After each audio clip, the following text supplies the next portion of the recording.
E aí, pessoal, vamos conversar sobre o Conhecer Eleições de 2018, o evento onde pesquisadores e divulgadores científicos tiveram a oportunidade de sabatinar os presidenciáveis para saber sobre seus projetos nas áreas de educação, pesquisa científica e desenvolvimento tecnológico.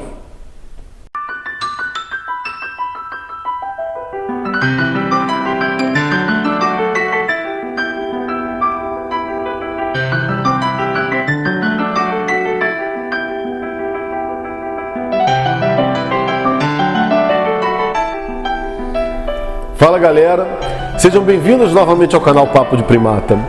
Gente, eu tenho recebido muitas mensagens de vocês me pedindo informações sobre como foi organizado o evento Conhecer Eleições 2018, bem como me perguntando qual a minha opinião sobre o evento como um todo e o desempenho dos candidatos e representantes que foram sabatinados ali naquele dia.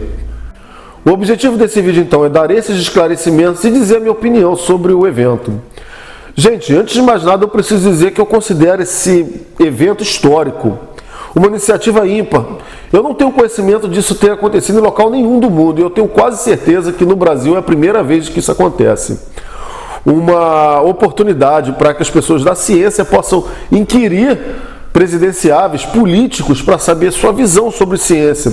Que esses temas, naturalmente, são sempre deixados de lado em sabatinas e entrevistas na grande imprensa, que costumam se focar nos assuntos mais macroeconômicos. Economia, fala às vezes um pouco de educação, mas segurança também, saúde. Não que esses temas não sejam importantes, é claro que eles são, mas ciência também é fundamental. E como não é um assunto muito popular, geralmente é deixado de lado e a gente só descobre o descaso que esses políticos têm com relação à ciência depois que eles já estão eleitos. Então eu acho salutar que a gente tenha um tipo de evento dessa magnitude, em que praticamente todos os candidatos que têm chances a serem eleitos já estavam ali, ou seus representantes.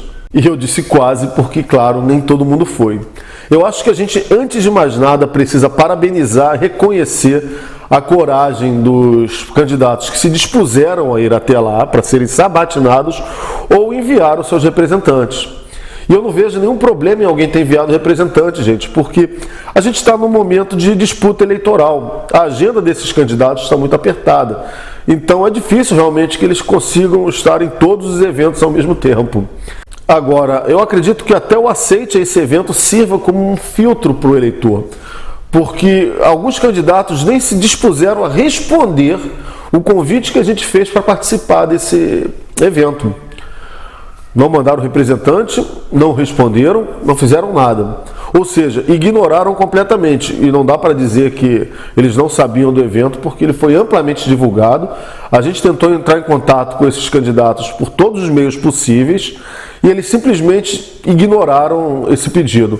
Isso demonstra o quanto eles prezam pelo desenvolvimento científico e pelos pesquisadores em geral, já que aparentemente esse não é um assunto que chame a atenção de toda a população, o que acabou se mostrando uma decisão bastante errônea depois, porque a gente teve muitos acessos simultâneos, a gente ficou nos trend topics do Twitter e os candidatos que foram e seus representantes tiveram ali a oportunidade de divulgação das suas campanhas e como eles foram muito bem, eu acredito que foi positivo para todo mundo.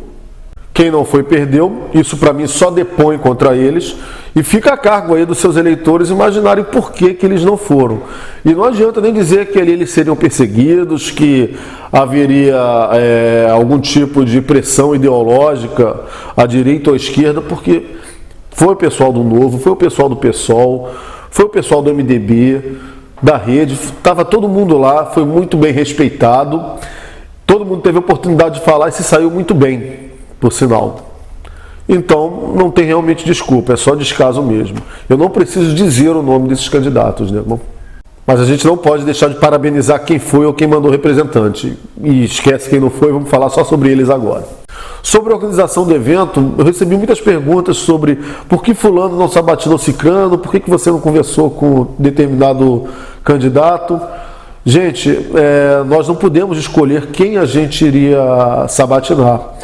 A decisão de qual sabatinador ia conversar com qual sabatinado foi uma decisão interna dos organizadores do Conhecer e foi feita com base no perfil de cada sabatinado e cada sabatinador. Vocês podem ter certeza que cada um de nós gostaria de fazer muitas perguntas para todos os candidatos e representantes que estavam ali. Mas pela quantidade de sabatinadores e sabatinados, isso era impossível. O evento teve várias horas de duração, se eu não me engano começou às 9 e terminou às 7 horas da noite. A gente não poderia manter de forma alguma tantos representantes e candidatos ali esse período todo. E nem mesmo todos os sabatinadores poderiam ficar todo esse período. E seria bem atabalhoado se todo mundo estivesse ali ao mesmo tempo. Então eu acredito que de todas as formas possíveis eles atingiram, se não a melhor, uma das melhores que a gente poderia ter de modelo para esse tipo de sabatina. Como eu não vou falar aqui de cada sabatina isoladamente, senão esse vídeo vai ficar muito grande, eu devo me deter só na sabatina da qual eu participei.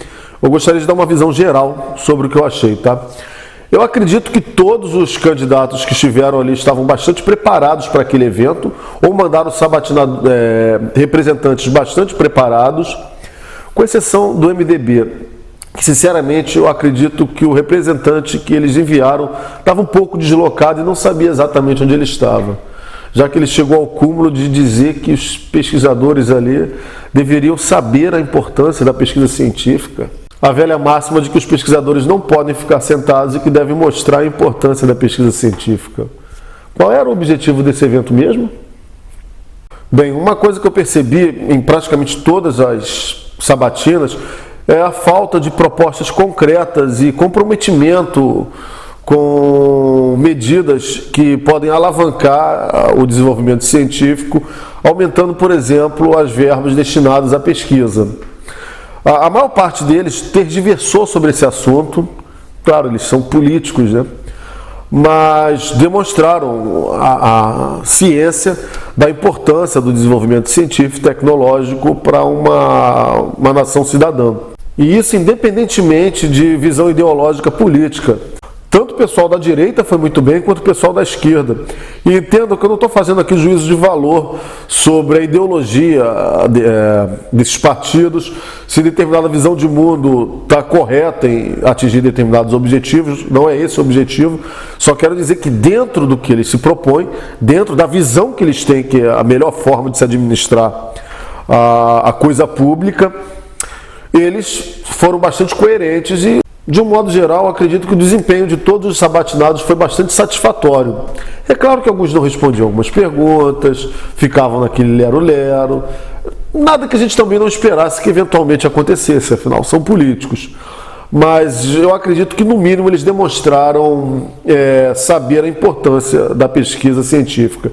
Se eles vão atuar no sentido de fomentá-la, isso só o tempo dirá, conforme um deles foi eleito. E cabe a cada um de vocês aqui analisar o desempenho deles em suas respectivas sabatinas e tentar apostar em um ou outro. Mas eu acredito que pelo menos demonstrar minimamente saber a importância da pesquisa científica, eles demonstraram lá. Não sei se só seria ali também, né? Mas... Bom, deixa eu falar rapidamente aqui sobre a sabatina da qual eu participei. A que fizemos com o representante da Rede, que lançará a Marina Silva como candidata à presidência da República. Eu preciso dizer que esse representante da Rede foi extremamente bem escolhido. Ele é o João Paulo Capobianco, ele é biólogo, ambientalista, ele tem doutorado em ciências ambientais, foi secretário nacional da Biodiversidade e Florestas, secretário executivo do Ministério do Meio Ambiente, ele é professor, tem vários livros escritos, recebeu vários prêmios na área de meio ambiente. Então eu acredito que das escolhas que a Marina poderia fazer, essa talvez tenha sido a mais acertada. Eu acredito que o desempenho dele tenha sido até melhor do que se a própria Marina tivesse lá presente. Resta saber se ela vai estar assessorada por essas pessoas da equipe dela, se ela eventualmente for presidente. Até porque a gente sabe que nem todas as pastas, secretarias e outros cargos são escolhidos com base na capacidade e habilidade das pessoas que vão estar ali. Mas muitas vezes essa escolha é feita por fisiologismo e troca de favores. Brasil, vocês conhecem, né? Então, bem, junto comigo, que tive a oportunidade de conversar com o Capobianco, também estiveram o professor Carlos Menck, titular da Universidade de São Paulo, especialista em genética molecular de organismos. A Maria Fernanda Cerini, que é pós-graduanda em física molecular e faz pesquisa na área da astrobiologia. E além desses dois pesquisadores, representando a divulgação científica, estavam eu e a Natália Friol, que participa do projeto Filos e é doutoranda em zoologia pela USP. Bom, o Capobianco falou que a rede reconhece a importância da pesquisa científica, citou que existem algumas medidas que eles têm em vista para tentar melhorar as condições dos pesquisadores no Brasil, falou sobre retirar entraves burocráticos para trazer equipamentos do exterior, para poder trazer também pesquisadores para fazer pesquisa aqui no Brasil. Reconheceu todos esses problemas, mas infelizmente medidas concretas mesmo e compromissos assumidos a gente não teve ali. Quando perguntado, por exemplo, se a rede tem alguma proposta para cumprir a meta de reservar 2% do PIB para a ciência, uma meta que já existe há vários governos e que ninguém nunca cumpre, ele disse haver alguma preocupação nesse sentido, mas também não firmou nenhum compromisso, nem deu nenhuma proposta concreta para resolver isso, né? Inclusive, quando eu perguntei se isso estaria no programa de governo da Marina, ele não respondeu, deu uma enrolada lá. E quando eu perguntei se ele acreditava que isso poderia ser revertido em 1 ou 2 anos, ele disse que não poderia se comprometer com prazos. Mas 2 anos é um período bastante longo, metade do mandato de um presidente. Eu acredito que é prazo mais do que suficiente para a gente ver qualquer melhoria ou aumento nas verbas destinadas para a ciência. E qualquer projeto concreto, alicerçado na realidade, deve ter uma previsão de como será esse aumento no decorrer do tempo. Se ele não apresentou isso, eu acredito que não tenha mesmo. Uma pergunta que eu fiz e que algumas pessoas reclamaram de eu ter feito é sobre a polêmica da Marina ser acusada de ser criacionista. Algo que ela, em entrevistas mais recentes, diz se tratar de fake news, mas que nunca ficou muito bem explicada. Bom, me desculpe quem considera essa pergunta irrelevante, mas eu acho que ela é importante sim. A gente vive um momento muito tenebroso de retrocesso na educação e na pesquisa científica. Quando pseudociências ululam por aí, quando o Ministério da Saúde aprova o tratamento com homeopatia, quando o Supremo autoriza ensino confessional nas escolas públicas, algo que o Capobianco diz que não ocorre, que é inimaginável. Capobianco, ocorre sim. Isso foi autorizado pelo Supremo, em escola pública, não apenas em escola privada, como você disse. E há parlamentares, geralmente ligados às bancadas mais fundamentalistas, que estão sempre tentando emplacar o ensino do criacionismo nas escolas. E a gente fica com dúvida se, eventualmente, num governo Marina, se ela se deparar com um conflito entre as crenças dela e o desenvolvimento científico, se ela vai ceder a pressões, como parece já ter cedido no passado, pressões do eleitorado religioso e de líderes religiosos, ou vai optar pelo desenvolvimento científico. Segundo o Capobianco, a gente não precisa se preocupar com isso, que a Marina acredita na ciência, palavras dele, e que ela sempre trabalhou no intuito de promover o desenvolvimento científico e não o contrário. Inclusive, que essa história de que ela cedeu à pressão de líderes políticos no passado não passa de fake news. Então, cabe a cada um de vocês julgar aqui se isso convenceu ou não. Eu, pessoalmente, fiquei bastante satisfeito com a resposta dele, mas eu não posso dizer que eu também fiquei totalmente convencido. Bom, além disso, nessa sabatina, a Maria Fernanda Cerini e a Natália Frioli também trouxeram ao debate a questão sobre os problemas que os pós-graduandos têm passado no país, com altas taxas de depressão e índices alarmantes de suicídios entre esses pós-graduandos.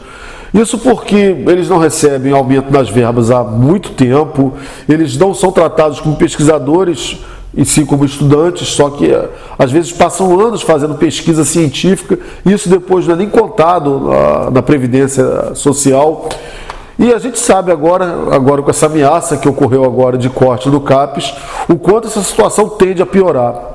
Bem, o Capobianco disse que não sabia desses dados, o que é bastante estranho, porque é um fato bastante conhecido para quem é nesse meio. Mas, de qualquer forma, ele pediu os dados para que pudesse estudar sobre isso posteriormente. Bom, não deu tempo de fazer muito mais perguntas do que essas. O tempo passa absurdamente rápido quando você está lá em cima. E eu levei várias perguntas e fiz muito poucas, assim como os demais sabatinadores. Ao término da sabatina, eu conversei um pouco com o Capobianco, perguntei se havia alguma proposta dele integrar a equipe de uma futura Marina Silva no que tange aos aspectos científicos e do meio ambiente, ele disse que não sabe ainda. Tentei pescar ali se ela já tinha algum nome para alguma pasta de ciências ou para alguma secretaria, ele também disse que não sabia, que não tem nenhum nome ainda em vista para essas áreas. Bom, é isso. Eu recomendo que vocês assistam as sabatinas de todos os candidatos. Eu vou deixar o link aqui para esse vídeo que está disponível para quem quiser. Eu parabenizo mais uma vez aos candidatos e representantes que se dispuseram a estar lá e aos organizadores desse evento, o pessoal do Despeciência e do Science Vlogs Brasil. Vocês merecem palmas de pé por organizar um evento tão importante e relevante nesse momento. Existe um entendimento crescente na academia de que ciência não se faz só dentro do laboratório. A gente sabe que política é uma coisa feia, onde impera corrupção, fisiologismo, todos esses problemas que a gente conhece muito bem. Mas, gente, política influencia diretamente a pesquisa científica. São eles, os políticos, que determinam se vai ter verba ou não para pesquisa científica, que fazem medidas que podem alavancar ou atrasar o desenvolvimento científico. Então a gente tem que ficar de olho. Os pesquisadores devem demonstrar que estão vigiando, mostrar que não são poucos e que tem demandas a serem atendidas. E essas demandas não são importantes só para os pesquisadores, mas para toda a população brasileira, porque ciência não é só importante, ela é fundamental para o desenvolvimento de uma nação. É isso, eu agradeço a vocês por me acompanharem nesse vídeo e a gente se vê em breve. Um grande abraço.